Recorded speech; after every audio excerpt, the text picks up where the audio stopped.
alladzi akmala lana dinana wa atamma alaina ni'matahu wa radiyal islam dinan.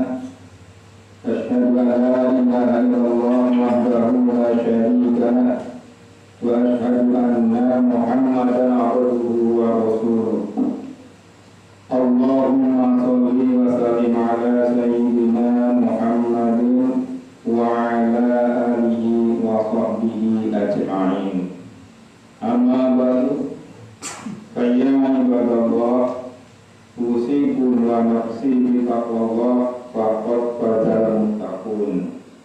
Qala ta'ala, ya ayyuhalladzina amanu anfiqu mimma razaqnakum min qabli an ya'tiya yawmun la bay'un fihi wala khullatun wala syafa'atun wala kafiruna humud dhalimun. Hadirin jamaah Jumat rahimakumullah, pada kesempatan khutbah siang ini perkenankan kami menyampaikan wasiat. Marilah senantiasa kita meningkatkan takwa kita kepada Allah Azza wa Jalla dalam arti yang sesungguhnya, yaitu selalu menempatkan diri untuk melaksanakan segala perintah-perintah Allah serta menjauhkan diri dari semua larangan-larangannya. Hanya dengan cara demikianlah kita akan mencapai kebahagiaan dan keselamatan hidup yang abadi, baik di dunia maupun di akhirat. Hadirin jamaah Jumat yang berbahagia, di antara syariat Allah yang telah diperintahkan kepada kita adalah sedekah. Baik sedekah wajib seperti zakat maupun sedekah sunnah seperti hibah, wakaf, infak dan semisalnya. Oleh karena fungsi sedekah dapat menciptakan keseimbangan hidup dalam masyarakat, karena sedekah dapat memulihkan jurang pemisah antara si miskin dengan si kaya, dan oleh karena sedekah dapat melancarkan gerak perjuangan menegakkan agama Islam, maka sedekah memiliki porsi nilai keutamaan yang amat tinggi. Perintah bersedekah telah disebutkan oleh Allah Azza wa Jalla dalam banyak ayat, antara lain tercantum dalam surat Al-Baqarah ayat 254 yang berbunyi sebagai berikut. A'udzubillahi minasyaitonir rajim. Ya ayyuhalladzina amanu anfiqu mimma razaqnakum min qabli an ya'tiya yawmun la bay'un fihi wala khullatun wala syafa'atun wal kafiruna humud dhalimun. Artinya, wahai orang-orang yang beriman, infakkanlah sebagian rezeki yang telah kami berikan kepadamu sebelum datang hari di mana tidak ada lagi jual beli, tidak ada lagi persahabatan yang akrab, dan tidak ada lagi syafaat. Dan orang-orang kafir itulah golongan orang-orang yang zalim. Memberikan sebagian harta benda untuk orang lain atau bahkan untuk kepentingan umum yang diridhoi oleh Allah Azza wa Jalla dalam istilah agama disebut infak, dan itu telah diperintahkan oleh Allah kepada setiap orang mukmin. Hadirin jamaah Jumat rahimakumullah, agama Islam mengakui adanya milik pribadi atau hak milik perorangan. Namun pemilikan itu tidak terlepas dari dasar-dasar tauhid. Orang mukmin harus meyakini bahwa kerajaan langit dan bumi dan segala isinya adalah hanya kepunyaan Allah Azza wa Jalla, sebagaimana yang ditegaskan dalam firman Allah yang berbunyi, A'udzu billahi minasyaitonir rajim. Walillahi mulkus samawati wal ardh wa ma fihinna wa huwa ala kulli syai'in qadir. Bagi Allah kerajaan langit dan bumi dan apa-apa yang ada di dalamnya, dan Dia Maha Kuasa atas tiap-tiap sesuatu. Quran Surat Al-Ma'idah ayat 120. Jika ketahuan yang demikian ini telah tertanam kokoh dalam jiwa seorang mukmin, maka dia akan merasa bahwa pemilikannya terhadap sesuatu bukanlah pemilikan yang mutlak, akan tetapi sadar bahwa kedudukannya adalah sebagai pengemban amanah yang telah dikaruniakan dan telah dititipkan oleh Allah kepadanya. Manusia hanya sebagai khalifah atau mandataris belaka atas segala harta benda maupun kekayaan yang mereka miliki. Sedangkan pemilik mutlak adalah Allah Azza wa Jalla, Zat pencipta alam semesta ini.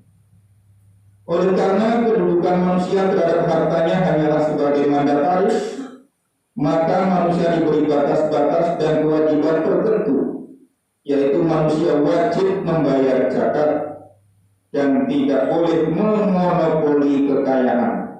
Allah Azza wa Jalla mengutuk orang-orang yang memonopoli kekayaan dalam firman-Nya yang berbunyi, A'udzubillahi minasyaitonir rajim, wailul likulli humazatil lumazah alladzi jama'a malahu wa 'addada.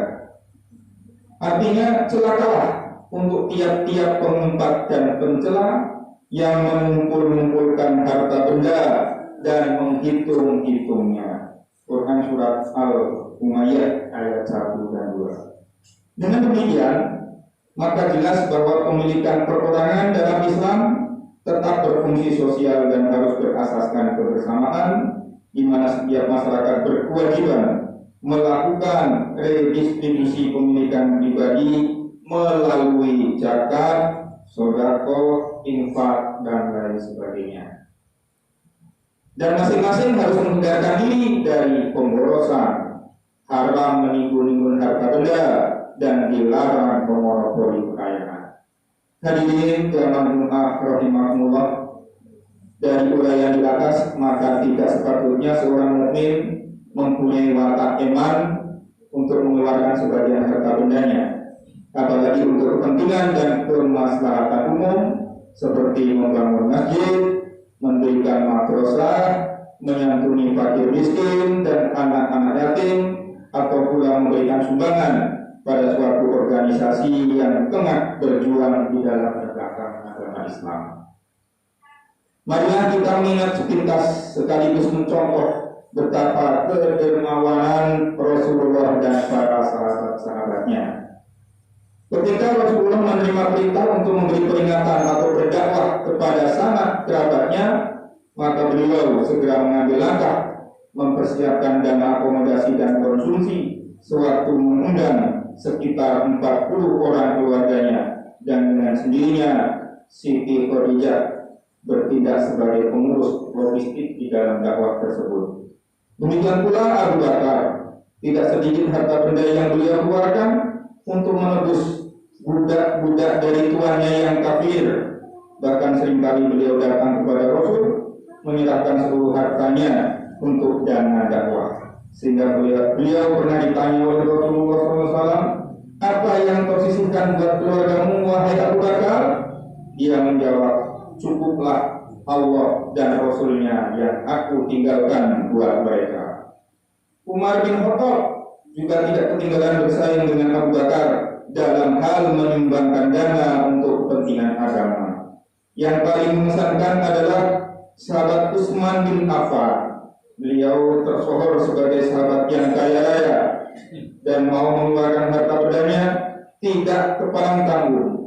Untuk perang Tabuk misalnya, beliau menyumbangkan 10.000 dirham dan 7 ekor unta. Bahkan ada sebuah sumur milik orang Yahudi yang airnya dijual kepada masyarakat. Kemudian Utsman bin Affan membeli sumur itu dengan harga 20.000 dinar, 20.000 dirham, dan beliau mewakafkan untuk kepentingan umum. Sedangkan Ali bin Abi Thalib yang ketika itu hanya memiliki 4 dirham, namun beliau sumbangkan pula untuk kepentingan dakwah agama Allah Subhanahu wa taala. Hadirin yang rahimahullah, Allah Azza wa Jalla telah menjamin bahwa harta yang diinfakkan pada jalan Allah bagaikan sebutir biji yang akan tumbuh menjadi 7 tangkai. Sebagaimana yang telah difirmankan oleh Allah Subhanahu wa taala dalam surat Al-Baqarah ayat 261 yang berbunyi sebagai berikut. A'udzu billahi minasyaitonir rajim. Masalul ladzina yunfiquna amwalahum fi sabilillahi kamathali habbatin ambatat sab'a sanabila fi kulli sumbulatin mi'atu habbah wallahu yudha'ifu liman yasha' wallahu wasi'un 'alim. Artinya, perumpamaan nafkah yang dikeluarkan oleh orang-orang yang menafkahkan hartanya di jalan Allah adalah serupa dengan sebutir biji yang menumbuhkan 7 tangkai. Pada tiap-tiap tangkai terdapat 100 butir biji. Allah melipat gandakan pahalanya kepada siapa yang dikehendakinya, dan Allah Maha Luas pemberiannya lagi Maha mengetahui. Demikianlah semoga kita semua jamaah Jumat Masjid Darussalam pandai-pandai memanfaatkan harta benda untuk kepentingan agama Islam dan suka menyantuni fakir miskin dan anak-anak yatim. Amin amin ya rabbal alamin. Barakallahu li wa lakum fil Qur'anil azim wa nafa'ani wa iyyakum bima fihi minal ayati wa dzikril hakim wa taqabbal minni wa minkum tilawatahu innahu was-sami'ul 'alim. Wa qurbil fir warham wa anta khairur rahimin.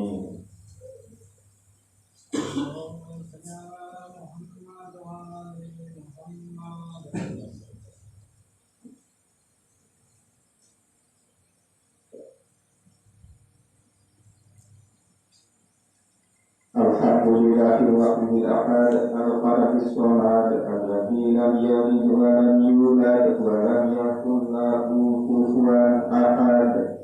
Asyhadu an la ilaha illallah wahdahu la syarika lah wa asyhadu anna sayyidana Muhammadan abduhu wa rasuluh.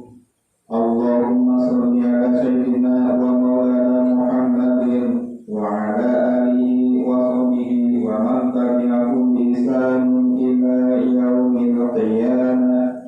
Wa ya ibadallah ittaqullaha wa ati'u wa alamu anna Allah subhanahu ala nabiyyi qadima wa amarna bi dzalika irsyadan lana wa ta'lima.